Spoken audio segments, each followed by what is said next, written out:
we look back and we say, this stuff is what the ancients did and so on and so forth, but they already had this information.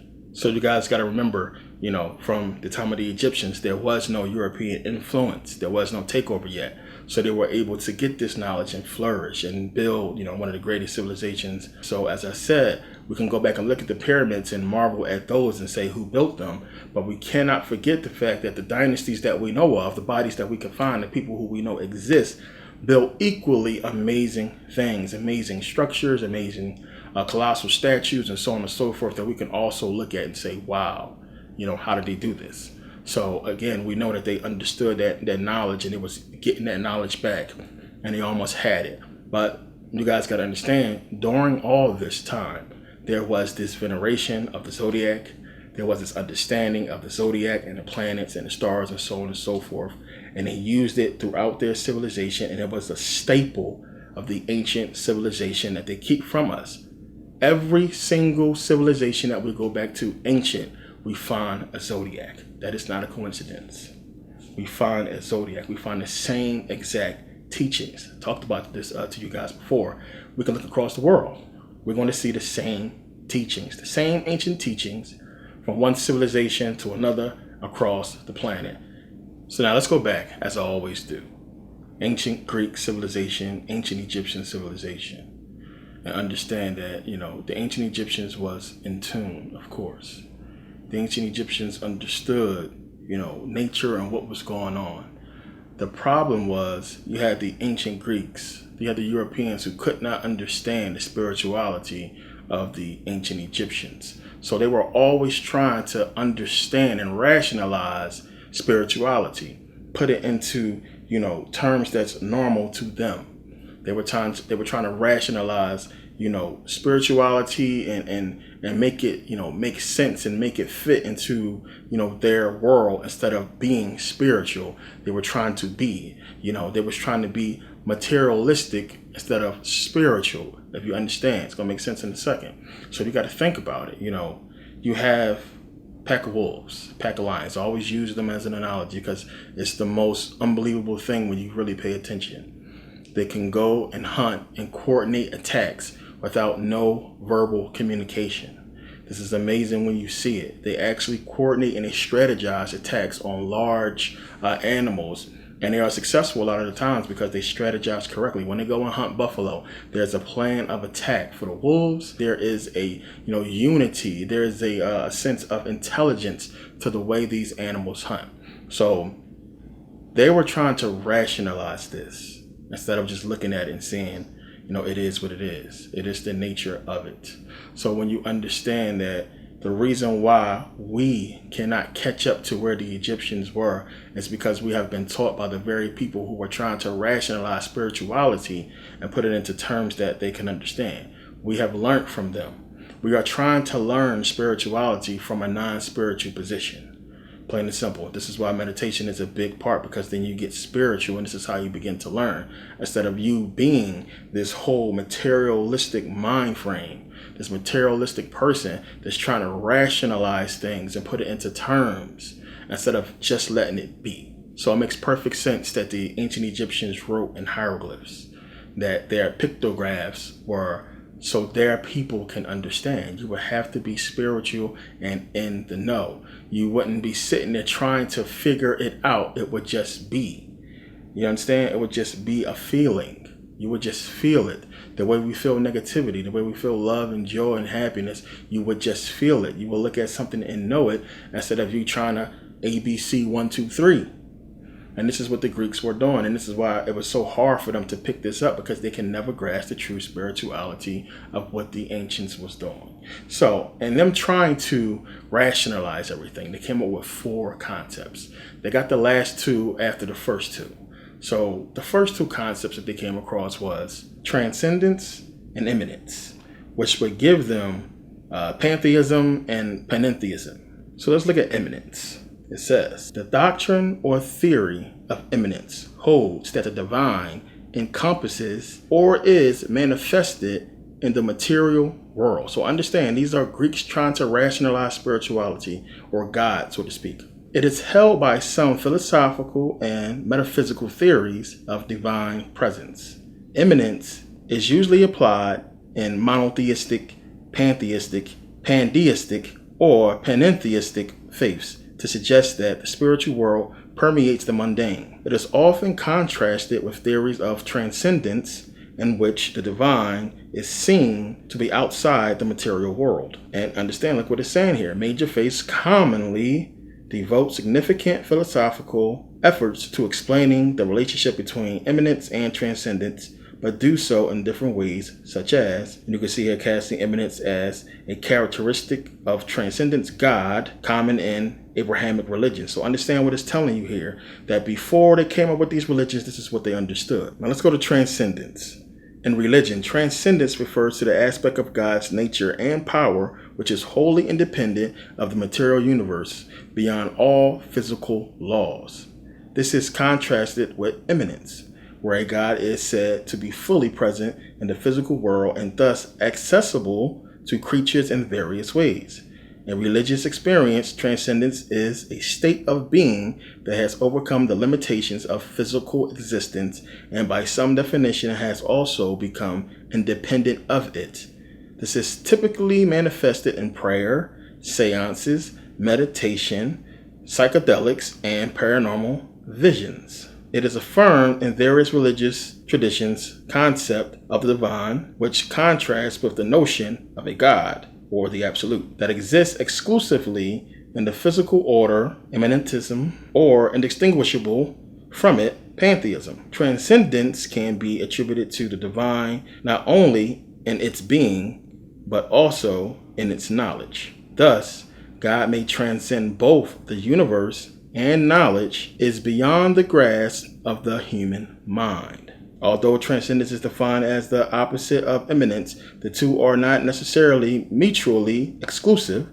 Some theologians and metaphysicians of various religious traditions affirm that a God is both within and beyond the universe, pantheism, in it but not of it, simultaneously pervading it and surpassing it. Pantheism. The term pantheism is a modern one, possibly first appearing in the writing of the Irish freethinker John Toland, and constructed from the Greek roots pan, all, and theos, God. But if not the name, the ideas themselves are very ancient, and any survey of the history of philosophy will uncover numerous pantheists or pantheistically inclined thinkers. Although it should also be noted that in many cases, all that history has preserved for us are second-hand reportings of attributed doctrines, any reconstruction of which is too conjectural to provide much by way of philosophical illumination. At its most general, pantheism may be understood positively as the view that God is identical with the cosmos, the view that there exists nothing which is outside of God, or else negatively as the rejection of any view that concerns God as distinct from the universe. However, given the complex and contested nature of the concept involved, there is insufficient consensus among philosophers to permit the construction of any more detailed definition not open to serious objection from some quarter or other. Moreover, the label is a controversial one, where strong desires either to appropriate or to reject it often serve only to obscure the actual issues, and it would be a sad irony if pantheism revealed itself to be most like a traditional religion in its sectarian disputes over just what counts as true pantheism. Therefore, pantheism should not be thought of as a single codifiable position. Rather, it should be understood as a diverse family of distinct doctrines, many of whom would be surprised and indeed disconcerted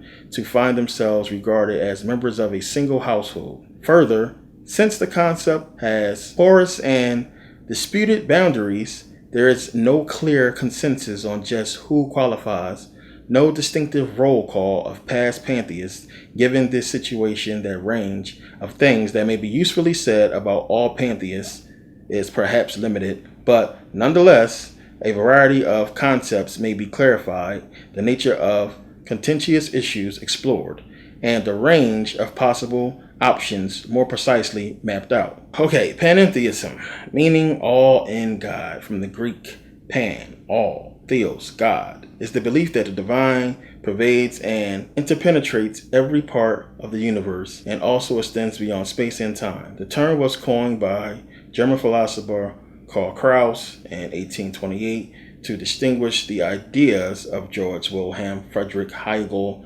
and Friedrich Wilhelm Joseph Schelling about the relation of God and the universe from the supposed pantheism of Baruch Spinoza. Unlike pantheism, which holds that the divine and the universe are identical, pantheism maintains an ontological distinction between the divine and the non-divine and the significance of both. In pantheism, the universal spirit present everywhere, which at the same time transcends all things created, while pantheism asserts that all is God. Pantheism claims that God is greater than the universe. Some versions of pantheism suggest that the universe is nothing more than the manifestation of God. In addition, some forms indicate that the universe is contained within God, like in the Kabbalah concept of Simsim. Simsim, it has a T, but you pronounce it like tsunami. Simsim. Also, much Hindu thought is highly characterized by pantheism and pantheism.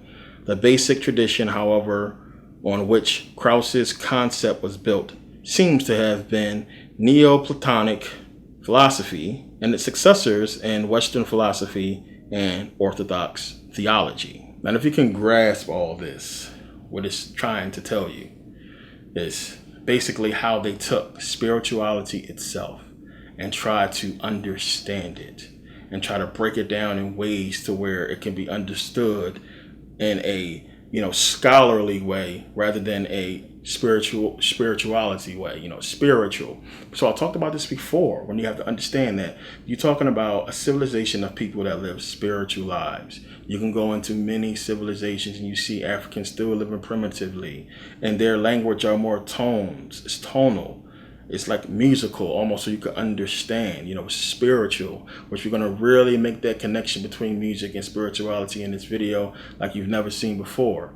So they were trying to grasp this concept of not feeling but thinking, not being but doing, and it's just you walk the way you're supposed to walk. You don't try to figure out how you should walk, you just walk. And they were trying to figure out what they shouldn't been trying to figure out, but feel. So this is what all this is. All this pantheism and transcendence and immanence and all this stuff is about them trying to basically take spirituality and rationalize it and put it into words so everybody can study it and understand it and grasp the concept of a creator, which had they just, paid attention to the Egyptians and what the Egyptians was teaching and understanding about energy and consciousness and so on and so forth, they would have grasped the whole concept, but they could not. So because of this, and because when we go to study all of this, you must understand, one, what do we see when we're looking up these words? It goes back to what? Greek. Always going back to Greek or Latin, the people who gave us this stuff.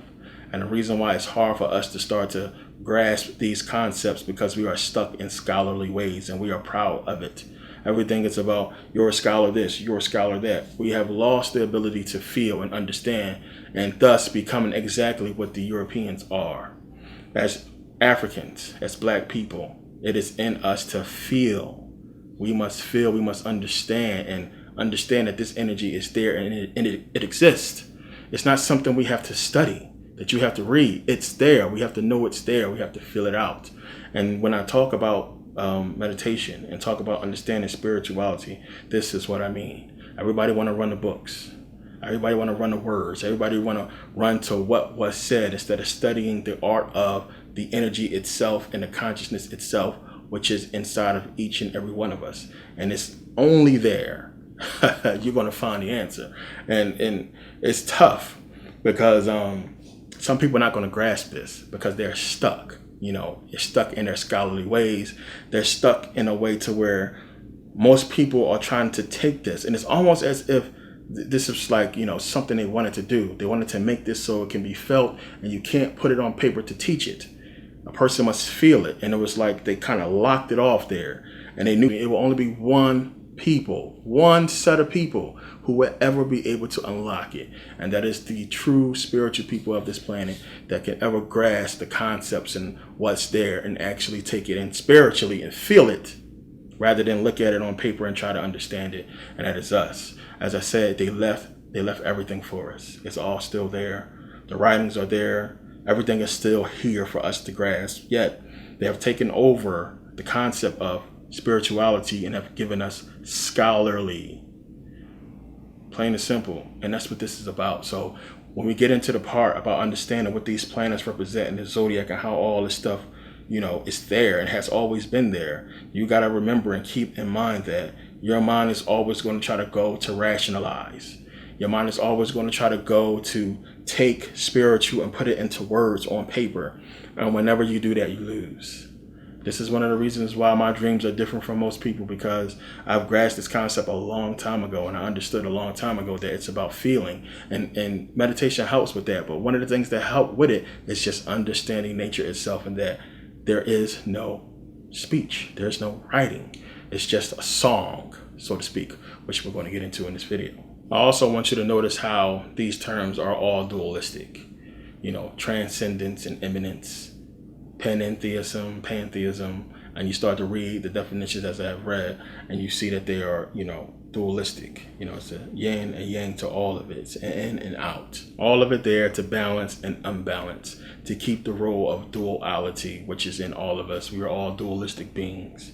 And it's like it has to be this way. But in there, don't get me wrong, in there, trying to understand on a scholarly way, they were right in many ways the way they put it, and we have to, in some shape or form, be thankful for the scholarly part of it, because, it kind of sort of gave us the knowledge to understand what's being said. But, we just took on the knowledge, because most people are just trying to prove to other people. They ain't really trying to grasp the spirituality for themselves. They're just trying to be able to teach it and say, I know this and you don't.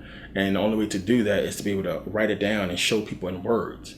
You get what I'm saying? It's like, if you felt God and you know spirituality and so on and so forth, how can you teach that? And it goes into the Bible when people say, the Bible's talking about people who saw God, people who felt God. How can you teach that? You can't teach that. I can't go to you and say, I felt the presence of God, which is feeling the presence of yourself, feeling your own energy. How do I say that to you? How did I say that to you to where you can understand that what I'm saying is true? I can't write that on a piece of paper and get you to accept that. It's like, okay, well, you're going to look at me like I'm crazy. It's something that has to be felt within, and then only those who felt it as well can gel with you. They can relate. Y'all are both in tune now because they know what you're talking about. You guys are connected. And then in that process, the whole civilization of the ancient Egyptians was connected. They were one because they all understood, and it was easy for them. This is why the Egyptians didn't accept any outside languages or any outside information. Everything was within that civilization that they understood, because they didn't want anything coming in there and corrupting their unity. So now understand, when we look at these terms again, transcendence, immanence, pantheism, these terms are, by a different name, already understood and talked about by the ancient Greeks. So they already had an understanding of these things. And this is where a lot of these philosophers later on would get it from. Of course, from all of the Greek mythology and all of the Greek understanding of these words. Remember, the Greeks were trying to rationalize this stuff. And they got how the Egyptians must have some type of power. They got how what the Egyptians was doing was correct, because you can see it. You can see that no matter how crazy or how much you thought the stuff was weird, it's working for them. So by them not being able to grasp it spiritually because of the lack of melanin and the lack of them being born into a civilization where it's all about spirituality, them trying to rationalize it in a way for them to understand, this is what they came up with. But when you look at it, what is it really? What are we talking about here? We're talking about consciousness and energy, and how consciousness transcends the physical universe and inhabits the unseen spiritual universe. And we know that the ancient Egyptians, they believed that, there was gods in everything, goddesses in everything, netters, netterus in everything. So now, why did the ancient Egyptians believe that there was this, divine essence in all beings? Because they understood vibration. They understood that we were all energetic, vibrational beings, plain and simple. Everything vibrates. Everything is made of atoms, and they all vibrate. This was the concept that they grasped early. So the universe is like, cosmic radio playing a song, and you have to, be able to hear that song and get in tune with it, vibrate with it, so you can get in tune with this cosmic song. And in doing so, you are on beat. You are on beat. The melody is right. You can move. It's a cadence. You're going to learn in this video that everything we do is based upon this, and it's going to make so much sense, and it's so amazing when you get into it. I mean, a lot of the concepts that we use, we don't even understand. It deals with the universe, and it deals with being in cosmic step, being in vibration, being in tune. And we say that so much, but people really don't understand. So they knew, we are all vibrational beings. When we get down to it, we're talking about we are all vibrational, and that the universe is playing this cosmic music that we all have to get in tune with. And being in tune with it, we're able to do things because we are in tune with this melody. And I know a lot of you guys, you didn't really get the concept of the zodiac. And this is a major part of it. So, when I was talking about how the Hebrews were able to do what they did because they followed the zodiac, the Ark of the Covenant, as I mentioned, is giving you that understanding. This is the zodiac. If you follow it, if you stay in tune with it, you're going to be able to do what you need to do during this time. Times will change. You must change with the times. You must stay in cosmic step in order to be in tune with the universal orchestra. And this is what they understood. So it's going to make a lot of sense. So they grasped this concept. And in grasping this concept, they acted accordingly. So now understand, the ancient Egyptians knew that the stars and the planets had a direct effect on this planet. Now it says here, astrology, which holds that there is a direct correlation between astronomical phenomena and experiences in the human world, played an integral role in the belief system of the ancient Egyptians. Although the advent of astrology has largely been associated with the Babylonians, some historians have argued that they learned their astrological knowledge from the priests of Egypt. Despite this debate, it is clear that the ancient Egyptian civilization made its own contributions to astrology. Astrology is often confused with astronomy, and there is in fact an imminent relationship between the two. Astro is the Greek root word for star, and while astronomy is the study and naming of the objects in the sky per se, astrology represents mankind's attempt to impart meaning into the relative position of those objects. Here we go again. As I said, they're trying to understand in lay terms, and so they can understand it. So it says here, Egyptian astronomy facts. Early Egyptian astronomers acutely monitored and recorded the movement of the stars such that they would understand their effects on the Earth's environmental changes and the seasons. These astronomers were mainly temple priests, as it was believed that understanding the cosmos was a divine skill. Temples were constructed to imitate the design of the heavens, the floor being the earth, and the arched ceilings imitating the skies. In addition, temple rituals were time-based on planetary activity. It says here, astronomy versus astrology. The ancient Egyptians developed a system of astronomy as they believed that solar movements could predict natural environmental events such as famine and floods. This system of predicting and drawing connections between human experiences and the cosmos is what has become known as Egyptian astrology. Harmony of the spheres. Everything is in a state of vibration, light, sound, and physical matter. We are complexes of vibration surrounded by other transmitters and receptors of vibration. Together, all of it forms an ever-evolving orchestra.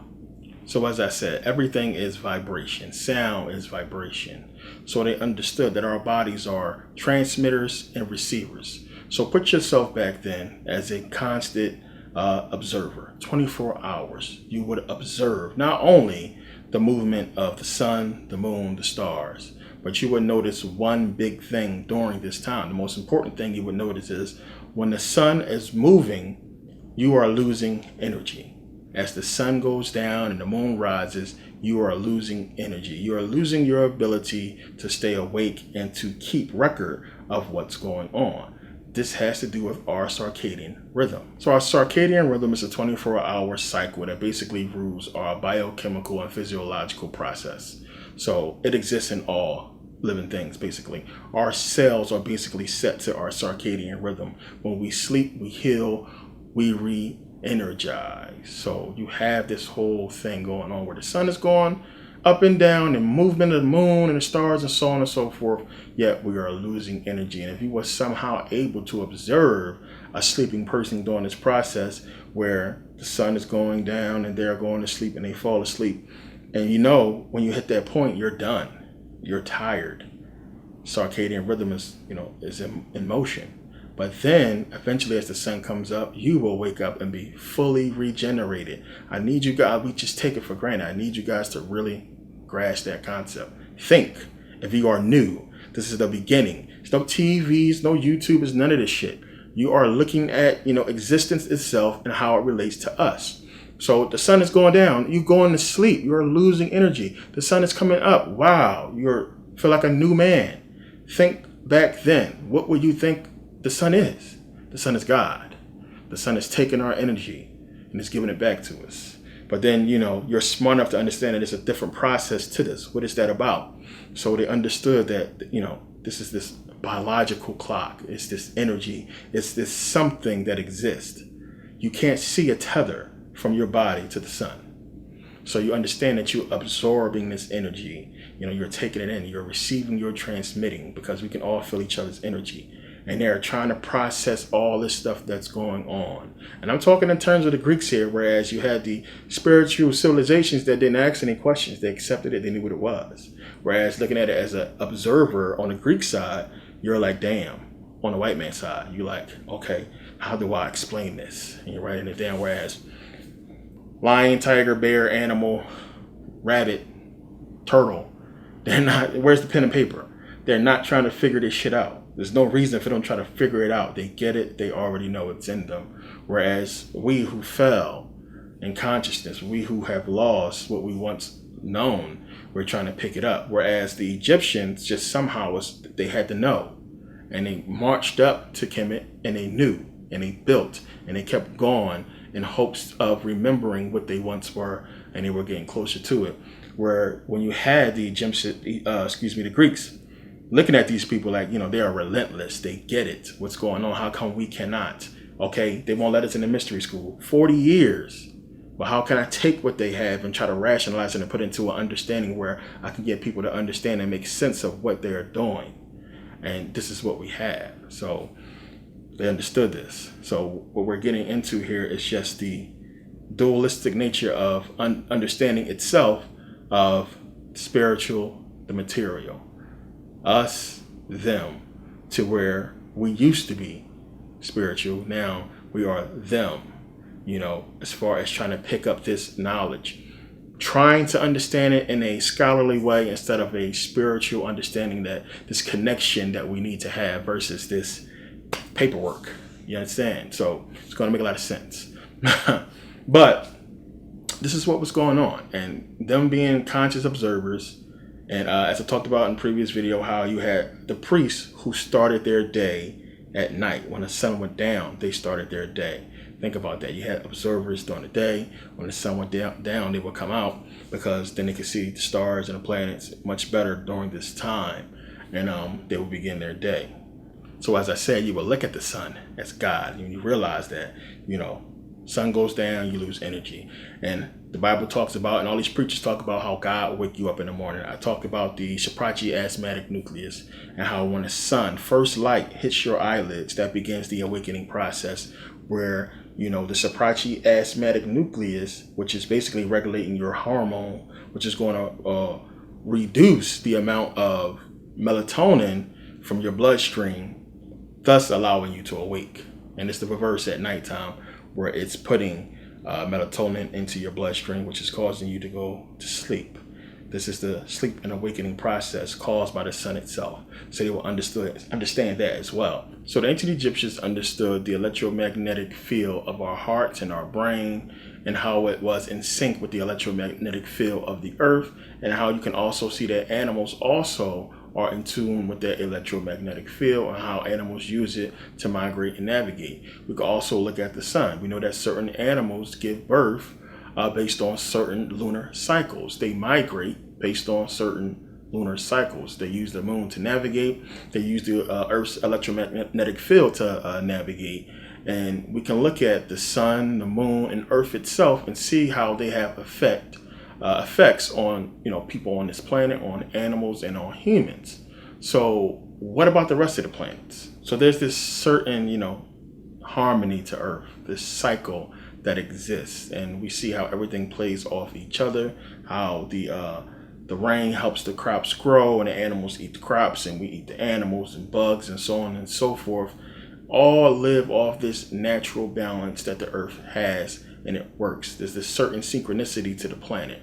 So they looked at this and said, is it the same with the other planets? If there's a certain synchronicity with us, the sun, the moon, and other stars or what have you, what about the rest of these planets? What about them? Do they have a cosmic synchronicity that they need to know about? And of course, they do. So now it says here, the cosmos as orderly system. Before dealing with the subject of how to apply this knowledge, it is important that one understand two things. One, the cosmos as an orderly system rather than a chaos. Two, the significance of celestial influence on our biophysiological system. Let's start with the first point. Our little solar system is neatly arranged as tones in a chord. The distance of the planets to the sun follow a neat mathematical order, which is described by Bode's law. Assign a number to each planet in order starting with Mercury, counting the asteroid belt between Mars and Jupiter, which most probably used to be a planet too. Then pick a planet and add 4 to its number, then divide by 10. This gives you the planet's distance in astronomical units from the sun. Pythagoras was the first to coin the term harmony of the spheres. It reflects the idea that the whole cosmic plan has an intimate connection between the laws of mathematics and of music in time and space. Aristotle characterized the Pythagorean philosophy as having reduced all things to numbers or elements of numbers, and described the whole universe as a harmonia and a number. This idea was later studied by Kepler, and still in present times, this science and the relationship with the golden ratio are being yet further investigated. This brings us to the second point that needs to be understood: the celestial influence on our biophysiological system. The central nervous system and the regulation of endocrine glands as transformers of the life energy are intimately connected to the circadian rhythm. A number of researchers, for example, Rodney Collin, go further and relate various functions in the body of man to specific planetary influences. Without going into detail, it is safe to establish that man, as a microcosm, is connected to the macrocosm in which he/she lives. The day and night, the cycles of the moon, but also possibly finer vibratory forces transmitted by the planets.